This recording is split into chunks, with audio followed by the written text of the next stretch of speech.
वफाकी बजट में भी सूद के खात्मे का कोई इंदिया नहीं दिया। इसीलिए आज तमाम दीनी जमातों ने मुत्तफ़िक़ा फ़ैसला किया है कि वो बैंक जो सूद के तहफ़्फ़ुज़ के लिए सुप्रीम कोर्ट में अपील में गए हैं वो अपनी अपीलें वापस लें, वगरना पूरे मुल्क में आवाम को कायल और तैयार किया जाएगा कि वह अपनी रकूम इन बैंकों में से वापस लें। वफाकी शरई अदालत ने एक फ़ैसला सूद के ख़िलाफ़ दिया, उसके ऊपर हुकूमत की जो कुछ कमज़ोरियाँ या IMF वर्ल्ड बैंक के दबाव के तहत जो है वो इसका ना बजट में ऐलान होना, ना हुकूमती सतह पे कोई ऐलान होना, फिर कल मौलाना फजल रहमान की जानिब से जो है वो सख्त मौक़िफ़ का इख्तियार करना, ये एक अल्लाह के ख़िलाफ़ जंग जो है वो करार दे दी गई है और ये खुली जंग है और ज़ाहिर है ये जीतना नामुमकिन है। बिस्मिल्लाहिर्रहमानिर्रहीम। नाज़रीन इकराम अस्सलाम वालेकुम, मैं हूं वसीम हाशमी और आप देख रहे हैं MYK न्यूज़। नाज़रीन इकराम, आज इस्लामाबाद में मिल्ली यकजहती कौंसिल पाकिस्तान के ज़ेर एहतमाम एक कॉन्फ्रेंस का एहतमाम किया गया, जिसमें तमाम उलमा मशाइख कराम ने भरपूर हिस्सा लिया। आइए इनसे बात करते हैं। अस्सलाम वालेकुम सर। वालेकुम सलाम। सर, आज का एलामिया आपने जारी कर दिया है, महंगाई काफ़ी हो चुकी है पाकिस्तान में, क्या आपको हुकूमत चलती हुई नज़र आ रही है? वैसे तो जी इस हुकूमत का कोई हाल नहीं है, ना ये चल रही है, ना नज़र आ रही है, ना इसकी कहीं रेट मौजूद है। और ये बस एक हुकूमत पे कुर्सी पे बैठने का एक लुत्फ़ उठा रहे हैं और आवाम जो है कि वो अपनी महरूमियों की कीमत अदा कर रहे हैं। हकीकत यह है कि महंगाई नाकाबिले बर्दाश्त है, बिजली का बदतरीन बहरान नाकाबिले बर्दाश्त है, अफरात ज़र जो है वो इंतहा पर है, पैदावारी लागत बढ़ गई है, ना दुकान चल रही है, ना कारोबार चल रहे हैं, ना सनत चल रही है। आम आदमी के लिए अपने बच्चों को पढ़ाना, उनकी दवाई लेना, उनकी ज़िंदगी की ज़रूरियात पूरी करना नामुमकिन हो गया है। दूसरा ये था कि भी शायद इन्हें कोई एहसास होता कि अल्लाह हमसे नाराज़ है, तो ये इनके पास मौका था कि सूद के ख़ात्मे के लिए, इस्लाम के माशी निज़ाम के लिए, खुद नसारी के लिए अपने वसाइल पर एतमाद के साथ एक इनकलाबी इक़दामात करते और एक रोड मैप और लाएअमल की तरफ आते। लेकिन अलमिया है कि वफाकी बजट में भी सूद के ख़ात्मे का कोई इंदिया नहीं दिया और ना ही कोई ऐसा लाएअमल दिया है कि वो किस तरफ आगे बढ़ना चाहते हैं। इसीलिए आज तमाम दीनी जमातों ने मुत्तफ़िक़ा फ़ैसला किया है कि वो बैंक जो सूद के तहफ़्फ़ुज़ के लिए सुप्रीम कोर्ट में अपील में गए हैं वो अपनी अपीलें वापस लें, वगरना पूरे मुल्क में आवाम को कायल और तैयार किया जाएगा कि वह अपनी रकूम इन बैंकों में से वापस लें। और इंशाअल्लाह इस्लाम का माशी निज़ाम ही हमारे इस्तेहकाम का, अपने कदमों पे खड़े होने का, खुद नसारी का ज़रिया है और दीनी जमातें अपना ये फ़र्ज़ अदा करेंगी। क्या खान साहब की तरह जमात इस्लामी भी सड़कों पे आएगी या सिर्फ हम कॉन्फ्रेंस करेंगे और जदीद मज़म्मत का इजहार भी करेंगे? बरगला जी, खान साहब ने तो जलसे भी किए हैं, सड़कों पर भी आएंगे, खुद ही वो सड़कों से वापस चले गए हैं। लेकिन अब हम इस पूरे मुल्क में चीज़ों को ऑर्गेनाइज़ कर रहे हैं और मरहलावार इंशाअल्लाह आगे बढ़ेंगे। लाखों करोड़ों दरूद सलाम नबी पाक सल्लल्लाहु अलैहि वसल्लम की ज़ात अक़दस और अहले बैत पर। नाज़रीन इकराम, आज इस्लामाबाद में मिल्ली यकजहती कौंसिल पाकिस्तान के ज़ेर एहतमाम एक कॉन्फ्रेंस का एहतमाम किया गया। इस कॉन्फ्रेंस के क्या अगराज़ व मकासद हैं, मेरे साथ मौजूद हैं तहरीक नौजवानान पाकिस्तान के चेयरमैन जनाब अब्दुल्ला गुल साहब। आइए इनसे बात करते हैं। अस्सलाम वालेकुम सर। वालेकुम अस्सलाम। सर, सबसे पहले तो बेहद शुक्रिया वक्त देने का MYK न्यूज़ को। आज का जो इलामिया जारी हुआ है, आप समझते हैं कि उलमा मशाइख कराम ने मुकम्मल इसमें भरपूर भी हिस्सा लिया, दुरुस्त है? आज मिली यकजहती कौंसिल का बहुत अहम इजलास है। इसके जो बुनियादी मकासद हैं वो तो यही है कि जो वफाकी शरई अदालत ने एक फ़ैसला सूद के ख़िलाफ़ दिया, उसके ऊपर हुकूमत की जो कुछ कमज़ोरियाँ या IMF वर्ल्ड बैंक के दबाव के तहत जो है वो इसका ना बजट में ऐलान होना, ना हुकूमती सतह पे कोई ऐलान होना, फिर कल मौलाना फजल रहमान की जानिब से जो है वो सख्त मौक़िफ़ का इख्तियार करना। और इसी के तनासर के अंदर हम जो है वो मिली यकजहती कौंसिल, क्योंकि जमात इस्लामी ने बड़ी मेहनत की और एक बड़े सालों के बाद हमें एक खुशखबरी और एक ठंडक महसूस हुई, लेकिन ये राहत अभी अधूरी हो गई कि 8 बैंकों ने जाके सुप्रीम कोर्ट के अंदर कहा कि, और मेरे ख़्याल में सलमान अख्तर राजा साहब ने उन्होंने एक अपील दायर कर दी। मेरे ख़्याल में सलमान राजा साहब को भी ये सोचना चाहिए कि वो मुसलमान घराने में पैदा हुए हैं और ख़ुद माशाल्लाह वो मुसलमान हैं और बड़े अच्छे इंसान हैं। तो उनको ये ख़ुद सोचना चाहिए कि वो अल्लाह और रसूल के ख़िलाफ़ क्या जंग के मुर्तकब हो सकते हैं, क्या उनको ये अपील दायर करनी चाहिए थी। तो मेरी तमाम वकला बरादरी से भी अपील है और सुप्रीम कोर्ट बार काउंसिल से भी, आज के जो इजलास के अंदर कुछ अहम नुकात हैं वो ये है कि हम तमाम जो मीडिया हाउसेस हैं उनको खतूत भी लिखेंगे, उनके नुमाइंदगान से गुफ्तगू भी करेंगे, उन पे दबाव भी डालेंगे। अब जहाँ अवामी रद्द अमल की ज़रूरत होगी वहाँ अवामी रद्द अमल दिया जाएगा। कल इसी सिलसिले की कड़ी में तहरीक जवानान पाकिस्तान जो रावलपिंडी है, जिसकी क़यादत मैं खुद करूँगा, वो ग्लास फैक्ट्री चौक से लेके प्रेस क्लब पिंडी तक जो है एक रैली कर रही है। नामूस रिसालत सल्लल्लाहु अलैहि वसल्लम जो है वो उसके बग़ैर हम अधूरे हैं।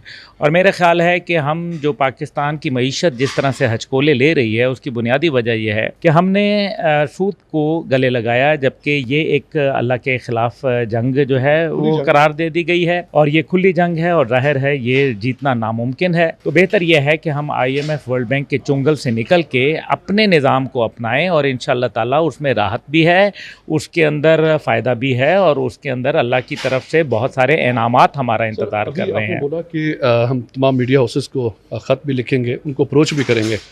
यही वो मीडिया है स्ट्रीमलाइन वाला, सोशल मीडिया वाला मैं बात नहीं करूँगा कि महंगाई अरूज पे है। अभी भी वो कह रहे हैं लेवी पे हम 50 रुपये पेट्रोलियम मसनूआत बढ़ा रहे हैं। जब उस आप मीडिया को अप्रोच करेंगे, वो तो मीडिया पहले से महंगाई पर आंखें बंद किए बैठा है, आपका साथ देगा वो? देखें, हमें अल्लाह का साथ चाहिए। हमारा काम जो है वो हुक्म ये है कि आप हर दरवाजे पे दस्तक दें। बिल्कुल, हमने वाज करना है, हमने जो है वो दावत देनी है। हम तो दावा का काम कर रहे हैं और इस मैंने आपको बता दिया अल्टरनेट उसका कि हम इस मौजूदा हुकूमत पहले ही बड़ी कमज़ोर है, बैसाखियों का शिकार है और हम फिर पब्लिक को सामने निकालेंगे। क्योंकि अयूब ख़ान के दौर में महंगाई के ख़िलाफ़ जो एहतजाज हुआ था, उसके बाद इस कौम ने महंगाई के ख़िलाफ़ कोई प्रॉपर जो है वो एहतजाज नहीं किया। एक तरफ महंगाई है, एक तरफ अल्लाह से नाउज़ुबिल्लाह जंग है और तीसरी तरफ जो है वो IMF और वर्ल्ड बैंक की ग़ुलामी में मुल्क को देना है। वो माजी हो या मौजूदा हो, सब जो है वो IMF के तरफ पता नहीं क्यों रजू कर लेते हैं। तो अवामी दबाव है, सोशल मीडिया पे जाएंगे, जो हमारा किरदार है जो हम अदा कर सकते हैं, उलमाए कराम, नौजवान नस्ल वो अदा कर रहेंगे इंशाअल्लाह ताला। बाकी हमारा काम है कोशिश करना, सही करना, इसको कामयाबी नाकामयाबी अल्लाह ताला की तरफ से। लेकिन मैं समझता हूँ कि अगर 7 दहाइयों के बाद ये मौका अल्लाह ताला ने दिया है तो ज़रूर इसके पीछे कोई खुदाई राज है जिसको हमें समझना ज़रूरी है। और सिर्फ मीडिया हाउसेस नहीं, बल्कि हम मेरे ख़्याल में मौलाना फजल रहमान के पास भी जाएंगे। हम इसी तरीके से दीगर जमातों को और जमात इस्लामी को हम भरपूर सपोर्ट कर रहे हैं। उस पटिशन में हम हिस्सा बनेंगे इंशाअल्लाह ताला और साथ ही साथ जो है वो हम वज़ीर आज़म और दीगर जो अरबाब इख्तियार हैं उनके पास भी जाएंगे और वो तमाम 8 बैंक जिनका जिक्र किया गया, उन तमाम बैंकों को जो है उनके सामने एहतजाजी धरना भी देंगे, उनको खतूत भी लिखेंगे और उनको उनका किबला दुरुस्त करने के लिए जो है वो बात की जाएगी। अच्छा सर, इस सिनेरियो से थोड़ा सा हटके आजकल सोशल मीडिया पे अफवाज पाकिस्तान को तनकीद बेशुमार की जा रही है, ख़ासकर बाजवा साहब पे एक न्यूट्रल का लफ्ज़ लेके। क्या आप समझते हैं कि हमारे अपने अदारों पर इस तरह क्रिटिसाइज़ करना चाहिए? देखिए, ये तो ऐन दुश्मन की ख्वाहिश के मुताबिक हो रहा है और ख़ुद मेजर गौरव जो इंडिया का है, बड़ा पाकिस्तान के ख़िलाफ़ हर्जा सराई आए रोज़ करता है, वो कहता है कि जनाब ये काम जो हमने अरबों रुपए लगा के ना किया वो फ्री में हो रहा है पाकिस्तान के अंदर। तो पाकिस्तान के फ़ौजियों के कपड़े पाकिस्तान में ही जो है वो फाड़े जा रहे हैं और उसके अल्फाज हैं, मेरे अल्फाज नहीं। देखिए, मुहाफ़िज़ जो होते हैं वो उनकी कदर पूरी दुनिया में की जाती है, चाहे वो मगरिब हो या मशरिक़ हो, वो जनूब हो या शुमाल हो। मैंने नहीं देखा कि कहीं मुहाफ़िज़ों की जो है हर्जा सराई की जाई है। लेकिन जब मुझे एक गैर मुल्की सफ़ीर ने एक बहुत अहम जुमला बोला, उसने कहा जब आप और बांग्लादेश जब ईस्ट और वेस्ट पाकिस्तान इकट्ठा था तो आपने 65 में उनकी पिटाई लगा दी थी दुश्मन की, और जब 71 के अंदर उन्होंने कौम को तकसीम किया तो आप मुल्क गंवा बैठे। आज आप उस वक्त के सियासतदानों को बेशक इल्ज़ाम दे दें, लेकिन हकीकत यह है कि मुल्क तो हमारा टूट गया। तो हमें कोई ऐसा इकदाम नहीं करना चाहिए जिससे अफवाज जो इदारों के ख़िलाफ़ हो, इदारे तो हमारे हैं। ये मैं ज़रूर कहूँगा कि जनरल बाजवा ने कुछ फ़ैसले जो हैं वो बड़े ताख़ीर से लिए और अभी भी शायद उसमें वो ताख़ीर कर रहे हैं। ये मेरी ज़ाती राय है, मुमकिन है कि मैं गलत हूँ, और उस ताख़ीर की वजह से बहुत सारे मामलात जो है वो उलझ रहे हैं, क्योंकि फ़ौजी जो होता है वो फ़ौजी होता है, उसको स्ट्रेट फ़ैसला लेना चाहिए, क्योंकि इदारों में इतनी ताकत होती है अल्हम्दुलिल्लाह, और ख़ास तौर पे अफवाज पाकिस्तान में, कि अगर वो गलत फ़ैसला ही क्यों ना ले लें, वो उसको ठीक करने की सलाहियत रखते हैं और उनके अंदर ये ताकत भी मौजूद होती है। तो मैं समझता हूँ कि जनरल बाजवा साहब को जल्द से जल्द फैसले लेने चाहिए, क्योंकि जवान नस्ल को बेरहरवी है और एक बेचैनी है, एक अजीब सी कैफियत का शिकार है। अगर ये जल्द फैसले लिए गए तो इंशाअल्लाह ताला मैं समझता हूँ पाकिस्तान एक दुरुस्त सिमत पे चला जाएगा।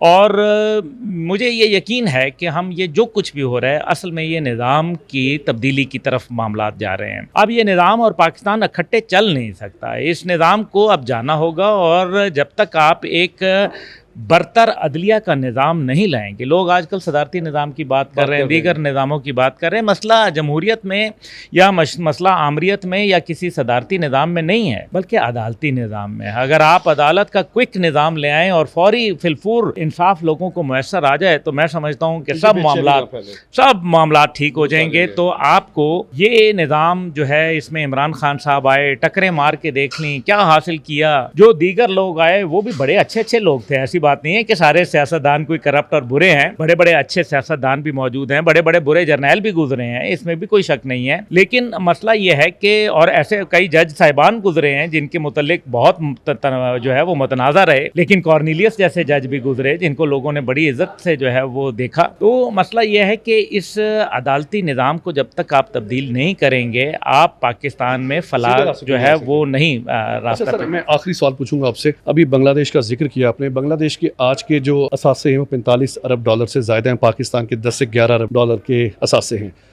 आप क्या समझते हैं बांग्लादेश की जो तरक्की है, उन्होंने बेगम हसीना से किसी ने पूछा था कि आपने इतना मुल्क इंडिया से कैसा आगे चला गया मईशत में, तो उन्होंने ये कहा था कि हमने उलमाए कराम को कहा था कि आपका काम है मसाजिद तक, आर्मी को कहा था बैरकों में रहो और बॉर्डर पे रहो।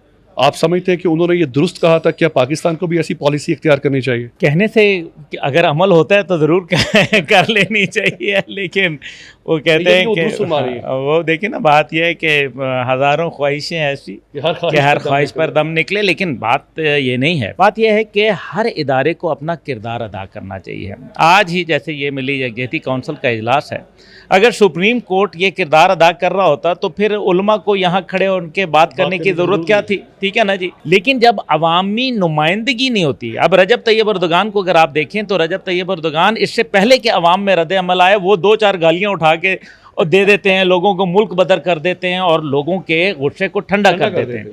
लेकिन जहां जब तक गोलियां ना चलें, नामूस रिसालत का वाक़या हो, वो कोई और वाक़या हो, जब तक गोलियां ना चलें, 15-20 आदमी जो है ना मर जाएं, हुकूमत को जो है वो हिलजुल ही नहीं होती, कोई असर ही नहीं पड़ती। वो लोग आज शोर मचा रहे हैं जिन्होंने खुद शेलिंग की लोगों के ऊपर, नामूस रिसालत के ऊपर जो है वो लोगों को, मॉडल टाउन के वाक़े को आप देख लें, आप ये जो तहरीक लब्बैक के हवाले से आप देख लें, दीगर देख लें, मतलब कोई हद है। तो इसलिए मैं ये समझता हूँ कि जो जमहूरियत का कुछ अब भी जो तरीक़ेकार हैं जिसको हम समझ रहे हैं, वो जमहूरियत, ये तो आमरीत जैसी जमहूरियत है जिसके अंदर फ़र्द वाहिद फ़ैसले करता है, बाकी जो है किसी को कोई पूछता ही नहीं है।